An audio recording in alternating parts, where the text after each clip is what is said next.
Road సెంటర్లో మాది చిన్న కొట్టండి. ఆ కొట్టు మీద మా జీవనం అంతా. నాతో పాటు చాలా మంది ఉన్నారండి ఈ కొట్ల మీద జీవనం చేసేవాళ్ళు. ఈ సంస్థ కనుక పెద్దది అయితే ఆ కొట్లన్నీ పోయి చాలా మంది రోడ్డు పాలవుతా ఉండి. ఒక ఆయన మా కొట్టు పక్కన ఆయన హార్ట్ అటాక్ వచ్చి కూడా చనిపోయాడండి, అవ్వారి ప్రసాద్ గారని. ఈ వార్త విన్న వెంటనే హార్ట్ అటాక్ వచ్చి చనిపోయాడండి. కావాలంటే అది మీరు రుజువు చేసుకోవచ్చు. ఇది విస్తరణ వన్ వే చేసి వేరే విధంగా మళ్ళీ ఇచ్చే విధానం చూస్తే అందరికీ బాగుంటుందని నా ఆలోచన. గవర్నమెంట్ వారికి మేము వ్యతిరేకమే కాదు, గవర్నమెంట్తో సంప్రదిస్తాము. అన్ని వర్గాల వాళ్ళం ఉందాం ఇందులో ఎవరు గవర్నమెంట్కి ఏమో ఎదురుగా మాట్లాడే వాళ్ళం కాదు. మమ్మల్ని న్యాయం చేయమని చెప్పి మేము అడుగుతున్నాం, అంతేకాని వేరే విధంగా అయితే మేమీ రాలేదు. సిఆర్డీ వాళ్ళ అడిగితేనేమో మున్సిపాలిటీలో ఉందన్నారు, మున్సిపాలిటీ వాళ్ళని అడిగితేనేమో సిఆర్డీలో ఉందంటున్నారండి. దానికోసమే మేము ఇక్కడికి వచ్చాము కనుక్కోవడానికి. సార్ లేరు, సార్ కోసం వెయిటింగ్ చేస్తున్నాం. నమస్తే అండి, నా పేరు పండిత వీరస్వామి. మంగళగిరిలో తెనాలి రోడ్లో మాది బట్టల షాప్ ఉందండి. నేను చేనేత వ్యాపారం చేస్తున్నాను చిన్నప్పటి నుంచి కూడా. మాకు చాలా మగ్గాలు కూడా ఉన్నాయి. అలాగే నేను ఈ దాదాపుగా ఒక 60 సంవత్సరాలు సుమారుగా నుంచి వ్యాపారం చేస్తున్నాను. నేను ఒక్కడనే వ్యాపారం కాకుండా నా కింద చేనేత పని వాళ్ళు ఉన్నారు, దానికి అనుబంధ వృత్తుల వారు ఉన్నారు. మొత్తం నా కుటుంబం ఒక్కటే కాకుండా దాదాపుగా ఒక 50 మంది కుటుంబాల పైగా నా కింద పనిచేస్తున్నారండి. ఈ గవర్నమెంట్ వారు తెనాలి రోడ్డు 60 అడుగులు విస్తరణ చేయాలని ప్రతిపాదన పెట్టారండి. ఈ ప్రతిపాదన వల్ల మాకు షాపు మొత్తం ఇల్లు కాంబినేషన్ గా ఉందండి. అది మొత్తం పోతుంది. అలాగే నాతో పాటు చాలా మంది అనేక మంది ఉన్నారు, ఇంకా వాళ్ళందరికీ కూడా ఎక్కువ భాగం మొత్తం పోతున్నాయండి. మేము గవర్నమెంట్ వారికి ఎన్నిసార్లు విన్నవించుకున్నా 60 అడుగుల రోడ్డు చేయాల్సిందే అని వారు కూర్చున్నారండి. మాకు 60 అడుగుల రోడ్డు చేస్తే మాకు జీవనోపాధి మొత్తం పోతుంది. నా ఒక్క కుటుంబమే కాకుండా సుమారుగా ఒక 50 కుటుంబాల పైగా వాళ్ళ జీవనోపాధి మొత్తం పోతుందండి. ఇది గవర్నమెంట్ వారికి ఎన్నిసార్లు విన్నవించుకున్నా ఇది మా వల్ల కాదండి, మేము చేయడానికి వీళ్ళకి 60 అడుగులు చేయాల్సిందే, మేము తగ్గించే వీల్లేదు అని చెప్తా ఉన్నారు. మేము ఎన్నోసార్లు మెమోరాండాలు ఇచ్చామండి కమిషనర్ గారికి, మంగళగిరి కమిషనర్ గారికి ఇచ్చాము. ఇస్తే వారు ఏమంటున్నారంటే ఇది ఈ మధ్య మాకు వీలు కాదని చెప్పి, ఇది మా పరిధిలో లేదు, సిఆర్డీ వాళ్ళు చేశారండి, ఇది గెజిట్ వాళ్ళు తీసుకొచ్చారు, ఈ విస్తరణ కూడా వాళ్ళు చేసింది అన్నట్టుగా చెప్తున్నారండి. అందుకని ఈ రోజున ఇక్కడ సిఆర్డీ ఆఫీస్కి వచ్చి మేము కమిషనర్ గారిని కలుద్దామని వచ్చామండి. కమిషనర్ గారు లేకపోవడం వల్ల అడిషనల్ కమిషనర్ గారిని కలిసి వారికి మా బాధలన్నీ విన్నవించుకున్నామండి. ఇది విన్నవించుకుంటే వారు ఆలోచించి నేను మీకు అనుకూలంగా మాట్లాడి ఏదన్నా అవకాశం ఉన్నంత చేస్తామండి అని ఆయన హామీ ఇచ్చారు. అదే కమిషనర్ గారు వచ్చిన తర్వాత వారితో కూడా మాట్లాడి నిర్ణయం తీసుకొని చెప్తా ఉన్నారండి. అదే మేము కూడా ఇది రోడ్డు అసలు విస్తరణ ఆపాలని చెప్పి మేము కోరుకుంటున్నామండి. మరి అది 4-5 వంపులుగా ఉన్న ఈ రోడ్డుని విస్తరణ చేసినా కూడా దానికి అంత యూజ్ ఉండదండి. అది మేము చెప్తున్నా కూడా వారు వినిపించుకోవట్లేదండి. మా బాధలు అసలు ఏమీ పట్టించుకోవట్లేదండి. మరి లోకేష్ గారు కూడా మరి మా బాధలు విన్నవించాము వారికి కూడా. వారు కూడా మరి ఆలోచిస్తా ఉంటున్నారే కానీ మాకు కరెక్ట్ గా సమాధానం చెప్పట్లేదండి. ఇది మాకు అసలు రాత్రి నిద్రలు కూడా పడతలేదండి. దీనివల్ల మా కుటుంబాలు అందరూ కూడా బాధపడుతున్నారండి. దీని గురించి ఆలోచించి మాకు తగిన న్యాయం చేయాలని కోరుకుంటున్నానండి. నా పేరు నాగేశ్వరరావు.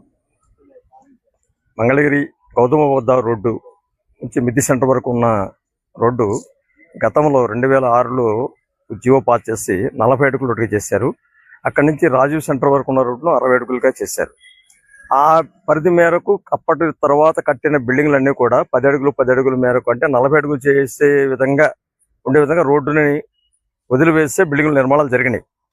ఇప్పుడు మరలా వచ్చిన తర్వాత ఈ రాజధాని వచ్చింది, క్యాపిటల్ మారింది, పబ్లిక్ ఇబ్బంది అవుతుంది, దాన్ని కూడా 60 అడుగులు చేస్తున్నామనే ఉద్దేశంతో వీళ్ళు ఒక జీవోలు పాస్ చేసి గెజెట్కి చేశారు. అయితే గెజెట్కి ఇచ్చేదాంట్లో కొన్ని ప్రొసీజర్స్ ఉంటాయి.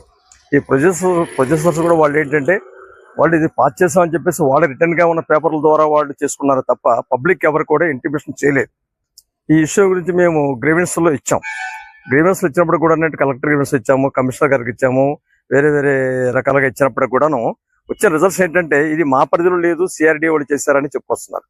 ఇవాళ సిఆర్డీకి మేము రావడం కారణం ఏంటంటే అసలు ఈ సిఆర్డీఏ పరిధిలో ఎంతవరకు జరిగింది, ఇది వాస్తవం కాదా అని అడిగితే అడిషనల్ కమిషనర్ గారు వాళ్ళ ఫోన్ చేసి మాట్లాడారు కమిషనర్ గారితో. అయితే ఏంటంటే ఇది ఆల్రెడీ కమిషనర్ గారు మంగళగిరి, తాడేపల్లి మున్సిపల్ కార్పొరేషన్ లెవెల్లో ఉన్న వాళ్ళు చెప్పిన వాటిని మేము జోగు చేస్తాం తప్ప మిగిలిన దాన్ని చేయడం కాదు. ఇది వాళ్ళ పరిధిలో ఉందని వీడు చెప్తున్నారు, సిఆర్డీ పరిధిలో ఉందని వాడు చెప్తున్నారు. ఈ విధంగా మా గ్రీవెన్స్ నుంచి రిప్లైస్ కూడా ఇచ్చారు. కాకుండా ఏంటంటే ఈ కన్ఫ్యూజన్ నివృత్తి చేయడం కోసం ఒక ఖచ్చితమైన నిర్ణయంతో మాకు 40 అడుగులు ఇచ్చారా 60 అడుగులు ఇచ్చారా అనేది ఒక నిర్ణయం కావాలి. సెకండరీ ఏంటంటే ఈ 60 అడుగులు చేసి 40 అడుగులు చేసి ఈ రోడ్డు ఈ విధంగా విస్తరించి వంకరటెంకుల రోడ్డుని డెవలప్ చేసి ఏదో మేము ప్రజలందరికీ మేలు చేస్తామని ఒక పేరుతోటి ముందుకు వెళ్లే బదులుగా ఆల్టర్నేటివ్ రోడ్స్ చాలా ఉన్నాయి. ఆల్టర్నేటివ్ రోడ్స్ కూడా పరిగణనలో తీసుకొని వన్ వే చేసి ఎవరికి ఇబ్బందులు లేకుండా ఉండే విధంగా చేస్తే అందరికీ బాగుంటుంది, అందరూ శ్రేయస్కరంగా ఉంటారు. తను పట్టుకున్న దానికి 3 కోది కాళ్ళు అన్న పద్ధతిలో చేసుకుంటూ పోతే గవర్నమెంట్ పాలసీలో ఎంతో మంది నష్టపోతున్నారు. ఇక్కడ వీళ్ళ నష్టాన్ని కూడా వాళ్ళు కొంచెం గమనించి వీళ్ళు ఏ విధంగా సేవ్ చేయాలి, వీళ్ళని సేవ్ చేసి గవర్నమెంట్కి ఏ విధంగా ప్రజలకు ఇబ్బంది లేకుండా చేయాలా అనేది కూడా గవర్నమెంట్ వాళ్ళు ఆలోచించాలి. కాబట్టి ఈ రోడ్డు విస్తరణ అనే కార్యక్రమాన్ని పునరాలోచన చేసి దీన్ని వన్ వే చేస్తూ వన్ వే రూట్కి ఆల్టర్నేటివ్ రోడ్స్ను కూడా పరిగణలోకి తీసుకొని వాటిని కూడా డెవలప్ చేసుకుంటూ ఇక్కడ పెట్టే ఖర్చు అవతల పెట్టేసుకొని కొన్ని రోడ్లు వేరే డెవలప్ చేసుకుంటే ఈ రోడ్డు డెవలప్ అవుతుంది, ఆల్టర్నేటివ్గా వన్ వే ట్రాఫిక్ అవుతుంది, పీస్ఫుల్గా అన్ని జరిగిపోతాయి, ఏ విధమైన నష్టాలు ఎవరికి రావు. కాబట్టి అందరూ సేఫ్ సైడ్గా ఉంటారు. కాబట్టి దీన్ని గవర్నమెంట్ పునరాలోచన చేసి దీన్ని వన్ వే చేస్తూ ఆల్టర్నేటివ్ రోడ్డును కూడా తీసుకొని చేయవలసిందిగా కోరుతున్నాం. నా పేరు మొహమ్మద్ యూసుఫ్ అండి, కబ్రస్థాన్ పరిరక్షణ సమితి కన్వీనరు. మేము అభివృద్ధికి అడ్డంకులు మాకు లేదండి. మాది ఏంటంటే 2 సంవత్సరాల చరిత్ర కలిగిన కబ్రస్థాను. దాంట్లో ఏంటంటే రోడ్డు విస్తరణకి మీరు తీసుకుంటానంటే మాత్రం అది ముస్లిం మనోభావాలు ఏంటంటే దాని మత విశ్వాసాలు దెబ్బతింటాయని మా ఇదండి. ఎందుకంటే మేము గతంలో కమిషనర్ గారికి ఇచ్చాము, కమిషనర్ మా తర్వాత ఎమ్మెల్సీ గారికి, షరీఫ్ గారికి ఇచ్చాము, కలెక్టర్ గారికి, అందరికీ ఇచ్చామండి. ఎందుకంటే మా జాతీయ అధ్యక్షులు ముస్లిం పర్సనల్ లా బోర్డు అధ్యక్షులు వారు గుంటూరు ముస్లిం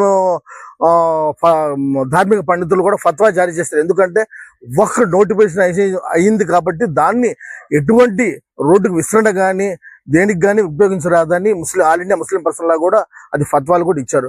నేను ఒకటే అడుగుతున్నాను, దయచేసి మీరు మా మనోభావాలు తర్వాత మత విశ్వాసాలు మీరు దృష్టిలో ఉంచుకొని దీన్ని ఇంకా అనుబంధ సంస్థలు ఉండే దాని రోడ్డు ఎదురుగా ఆల్ ఇండియాలో ఎక్కడ కూడా ఇలా జరగలేదండి. మన విజయవాడలో శేషమహల్ దగ్గర కానీ తర్వాత విజయ టెరెస్ కూడా అది కూడా వస్తే అది కూడా ఆపేశారు.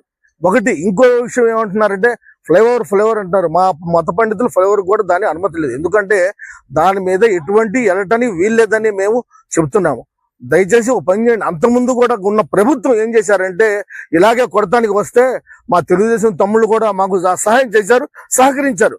ఇప్పుడు మీరే వచ్చి చేస్తాను అది ఇది అంటే ఇది ఎంతవరకు సంబంధం? మీరు దీన్ని దృష్టిలో సారించి దీన్ని వన్ వే చేసి మిగతా అనుబంధ సంస్థలు రోడ్లు ఉండయి దాన్ని దృష్టిలో జాతీయ రహదారి కలిపేసి చూస్తే చాలా బాగుంటుందని నా అభిప్రాయం. మొహమ్మద్ యూసుఫ్ పరిరక్షణ సమితి, ఖబరస్థాన్ పరిరక్షణ సమితి, మంగళగిరి. నేను తెనాలి రోడ్డు వాసిని. మా తెనాలి రోడ్డు అసలు చరిత్ర చూస్తే అది 20 అడుగుల రోడ్డు. 20 అడుగుల రోడ్డు 40 అడుగులు చేయడానికి మాకు ప్రతి ఇంటికి ఒక నోటీస్ ఇచ్చారు. దాని తర్వాత 40 చేశారు. ఈ మధ్య అది 60 అంటున్నారు. అది మాకు ఎటువంటి ఇన్ఫర్మేషన్ ఏమీ లేదు. అది 60 అంటున్నారు. 60 రోడ్డులు చేస్తే మాకు 100 సంవత్సరాలకు మా తాతలు ఇచ్చిన ఆస్తి ఇచ్చిన 75 గజాలు రోడ్డు పాలైపోతాం. నేనే కాదు, నాలాంటి కుటుంబాలు చాలా ఉన్నాయి. మాకు ఇదే ఆధారం. కావున మా ఇందు దయ ఉంచి ఈ రోడ్డు విస్తరణను ఇంకో విధంగా ఆలోచించి ఇది వన్ వేగా ఇంకోటి చేస్తారా అనేది ఆలోచించండి.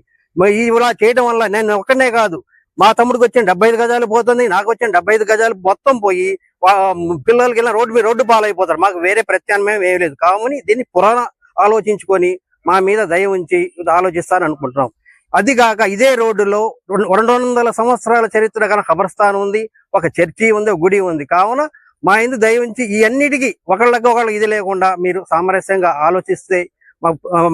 ఆలోచిస్తారని అనుకుంటున్నాను.